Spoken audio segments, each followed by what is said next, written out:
Fala galera do primeiro ano, dando continuidade aqui ao nosso assunto Grécia Antiga, agora vamos falar do período homérico. Falamos do período pré-homérico e agora vamos para o período homérico. A primeira característica mais interessante do período pré-homérico é porque é o período de formação. Enquanto eu estiver aqui explicando, fiquem atentos à transição da propriedade comum para a propriedade privada. Fiquem atentos. Bem, o século XII ao século VIII, que é o período de formação social, antes de Cristo. Bem, o que tem aqui de chave é a base familiar, chamada de genus. O genus era uma pequena comunidade formada por membros da mesma família, onde quem comandava era o pater, ou chefe, ou seja, uma região, uma cidade era composta por vários genus e esse genus tinha o pater. Lembrando que tudo era comum, tudo era comunal, não tinha nada privado, ou seja, não tinha dono.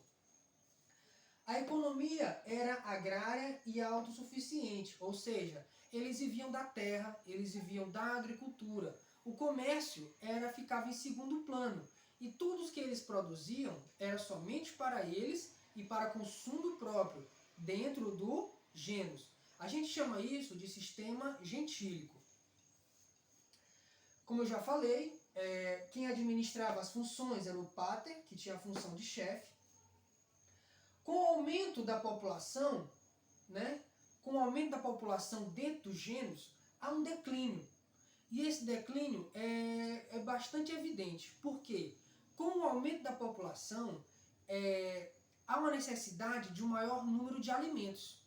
Como os alimentos ficavam restritos a poucas pessoas, foi começando a surgir diferentes grupos sociais que se apropriaram das terras mais produtivas e das terras menos produtivas. Temos bem aí a primeira divisão social na categoria dos genus. Por quê? As terras férteis ficavam com um grupo privilegiado, enquanto as terras menos férteis ficavam com os grupos desfavorecidos.